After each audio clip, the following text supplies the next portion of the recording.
black pick guard to it because I think it looks way better than the white one. I just put the cheap pickups and stuff in it to see if I wanted to go with the cream or the white. And I think I'm gonna go with pure white because I think it looks better. I'm not sure yet though. I kind of like the cream look because I have a cream pickup right here. It kind of just sets it off. So I don't know yet. So we're gonna go ahead and separate the neck and the body, take the tuners off. Go ahead and check out the fretboard. Round the fretboard on both sides, make sure all the frets are level. Sand this fretboard down a little bit because you can feel the wood grain and all that fun stuff. We gotta shim the neck and then order the stuff that we need for this. We should be able to get this neck to feel pretty good. It already feels pretty good. Just needs a little help, that's all. And I went ahead and took the nut off. Here's the tuner holes. It looks like they took a spoon, kind of rounded them out there. Go focus. So yeah, that's what I expected, but these cover it. It's the same style tuner that I'm putting back on it. These are just a little bit better than Squire tuners. They hold tune, but you'll never know once I get them down in there. On the back of the neck, actually feels really, really decent. Feels pretty good. I'm still gonna take some steel wool to it though. There's little rough spots right in here and right in here. All right, now that you know the neck is straight, got the neck straight with your tool, always go ahead and sight it too, just to be sure. And the next thing that we're gonna do is see where the high frets are. Now, as you did see, I took that cheap logo off. This was really rough. It was like rough wood. So I sanded it down and then I sealed it. So we're gonna go ahead and check out the frets. Neck straight, a lot of people put this in a jig. You don't need to. I've done thousands of frets like this and they turned out perfect. People get a little, to the extreme with this kind of stuff, but it works every time. So now we're gonna check for the high frets. I'm gonna use a marker, and from the way this guitar played, I could tell that there wasn't a whole lot of high frets. So we're gonna go ahead and check them out, and I'll show you a little trick that I do on these guitars where I don't have to do a whole fret, level and crown. So we're gonna go ahead and check them. A little bit right there in the middle, right in there.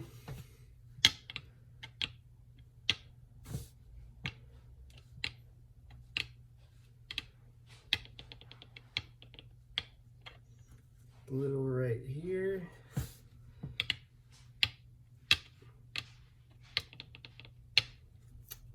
One right here.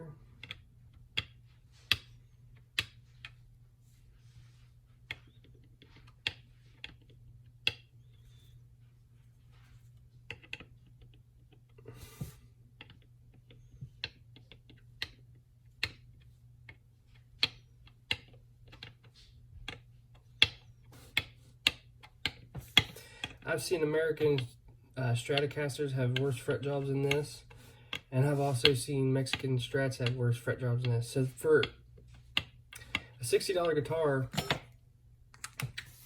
the frets are actually pretty good. So the first thing I'm going to do is, before I even do anything like that, I'm taking a little hammer with a plastic end and seat these frets to make sure they're in there, because sometimes they pop out a little bit and it causes uneven frets. So before you even start sanding down on these things, make sure they're seated.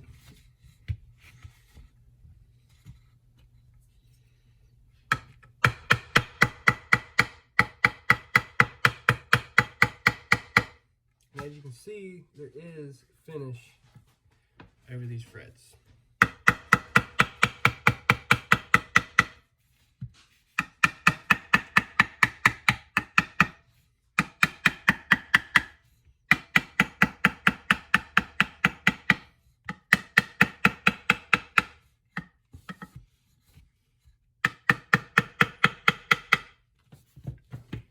Alright, now that you got that pounded down in there, do one more run over. Look at that. That's not as bad as it was. So that helped that out a lot.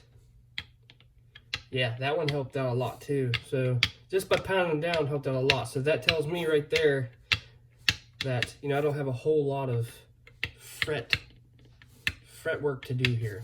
So basically all I'm going to do is take a crowning tool, crown them. That's what I usually do. I'm just going to do a little bit here until it's level, and then I'm just going to go real quick over them. And then after I do that, you can see marks right here. I don't know if you can see that in the camera or not, but somebody has marks right here. I'm going to actually take steel wool and steel wool this down, because you can feel the grain, and I don't like that. And once you sand that down, you don't go across the grain, but you're going to go with it. But once you sand that down, it actually feels really, really smooth, and it's really, really nice touch. And after I get that done, I'm going to go ahead and round the fret board on the sides, and if there's any sprout, we're going to go ahead and fix that. There is a sharp one right here. I'm going to take a little file, just file them and everything. I have a file with a safe edge right here. You can use this, and you just, you know, get the corners, and then I get the sides last. So make sure you have a file with a safe edge when you do that. So we're going to go ahead and get the crowning tool and go ahead and get this out of the way real quick. I'm going to show you how I'm going to do that. So here's my fret crowning tool, and as you can see, it's just a bunch of files, more or less, is all that is. I have an arrow. That's the one I use the most, and the one that it usually fits on. You can get these, you know, the higher end ones, or you get the inexpensive ones like this one is. This one does just fine. Now, if you're going to do this, you might want to tape off your fretboard. This has a safe edge on it, but I recommend taping off your fretboard doing this. But I'm going to be sanding on this, so it doesn't matter. As long as I don't make real deep gashes, we should be okay. But I shouldn't, because I'm not going to be banging on this thing, right? So we're just going to go where the black marker is, and then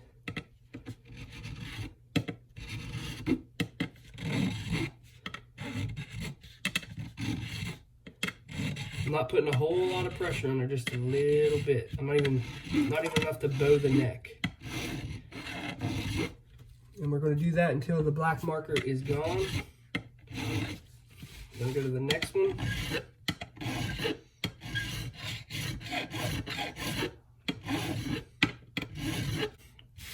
I'm going to go ahead and check it real quick.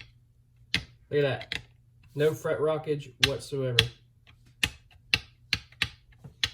There was some right here, none.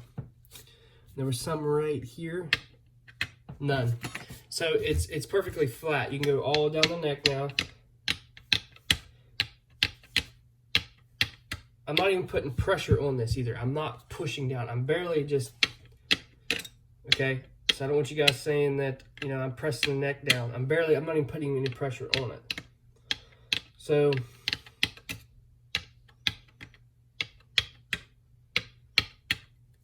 I can do that all the way down the neck, and I'll promise you that there's no high frets.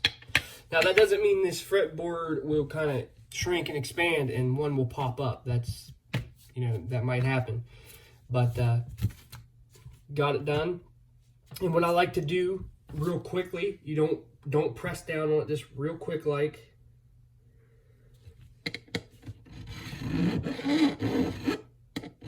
Just enough to cut around those edges, because the edges are kind of sharp, and that'll help me when I go to round the edges more with a file.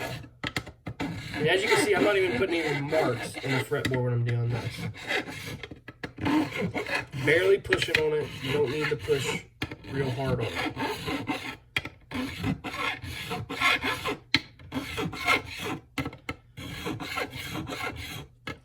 Now, one thing we have to remember, this is a $60 guitar, right?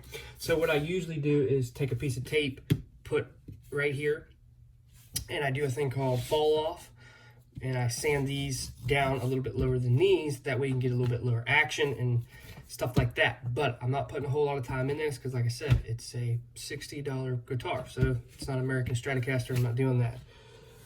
So just to show you guys one more time, I didn't uneven anything. Still the same. So by doing that, it just round these over a little bit more, and they're not as sharp, okay? So all I did was take the top off it a little bit, and now they're all level. All right, after you get that done, you just go ahead, and I like to go this way, hold it up here like this.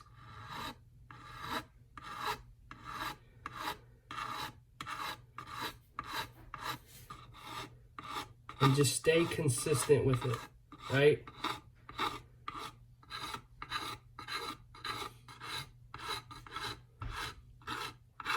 What I'm doing is rounding this over so it feels more broke in.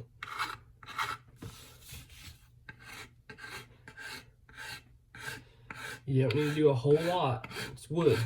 And remember, take less off, because if you take more, it's hard to add. And then I come back with a little bit more angle towards the fretboard.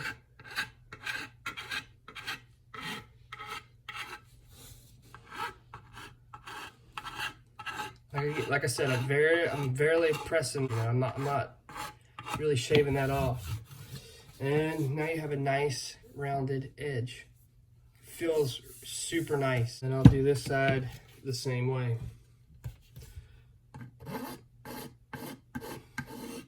Now I usually go a little bit more with this one because that's where my hand is, right? So I want it to be a little bit more round than it usually is.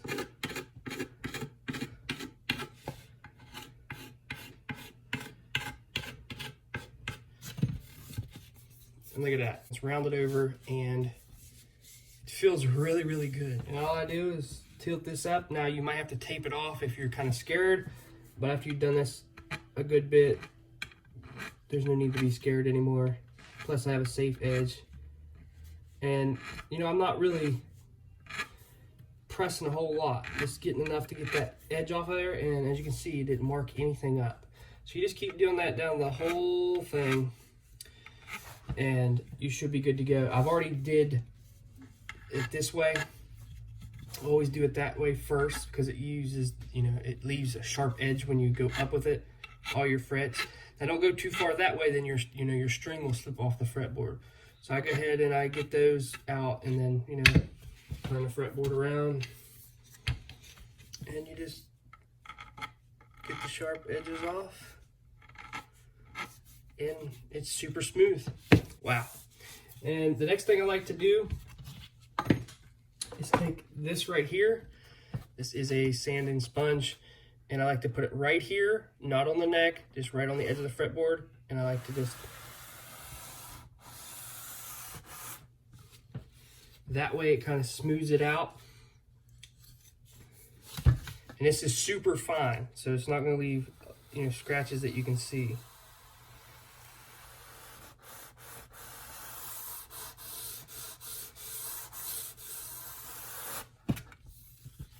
Look at that, super, super, super smooth.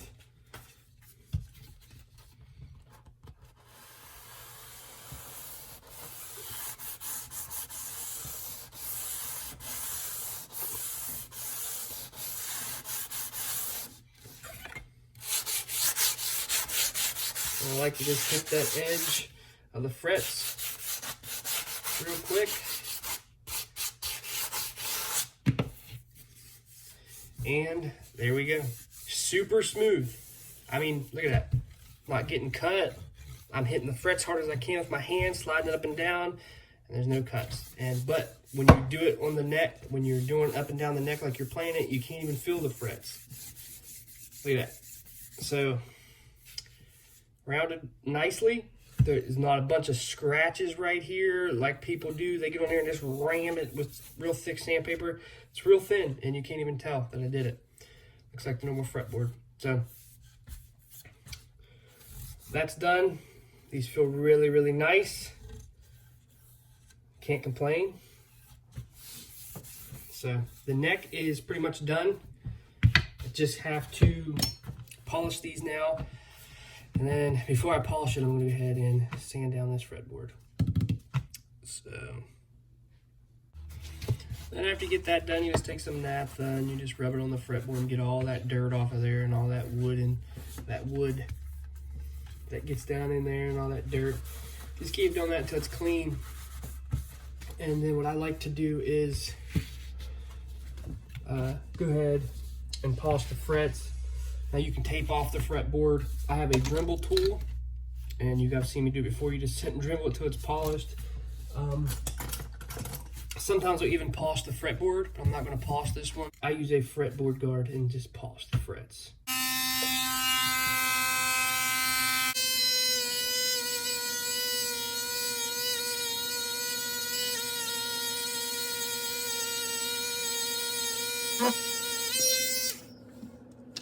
Check it out. You can already see a difference in how it looks. It's hard to get an angle here. Big difference. Look at that. Beautiful. All right, we got that soaking in. I'm gonna let it set, and I even do the sides. As you can see, I even do the sides a little bit. And it'll look really good when I get it done. So just let it soak in. And honestly, people get butt hurt over the stuff I use. I just use a rag and I apply it on, wait till it dries. And then I don't let it soak in as long as this says to let it soak in. I mean, about 10 minutes. But this is all I use right here. And I've used it on every guitar. And that stuff's cheap compared to the little bottle that you buy at a store for guitars. And I've not had a problem with it. It's not done anything to the frets or anything like that. So that's debunked right there. And this is made in the USA. So we're supporting the USA while we're supporting China right here. So gonna let that soak in for about 5-10 minutes. Then we'll come back, turn the camera on, let you see it after I wipe it up. And I'll show you how good it looks. Wipe the sides off. Get it out of that cavity up here.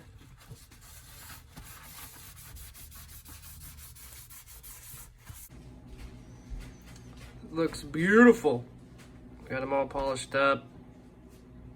The fretboard's done. Looks really, really good. That's from the factory. I don't know what that is. Not from me. There it is. All right, we got the back of the neck done. Super, super smooth now.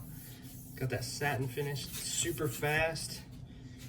And she's ready to rock and roll. All right, got the neck back on. We got to put the nut on, but I'm going to be doing that last. Got my name on the headstock in gold. The fretboard looks 10 times better. There's nothing I have to do to the body. The only thing I got to do is change out the pickups and wiring, which I'll be doing that in another video. This will be in a separate video, but I'm going to go ahead and put the tuners and stuff back on.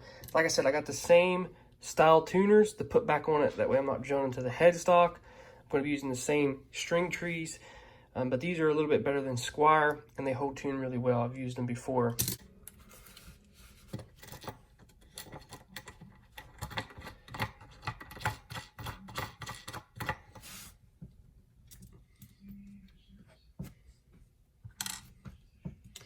As you can see from the factory, they actually over-tightened them. You can see the washer marks in the wood. Plus this wood's not super, strong because it's cheap. It's not the best wood you can buy. So when you tighten these down, make sure you don't over-tighten them because that is a thing. I like to do it this way first. That way I have something to hold them. Then I put the screws in the back.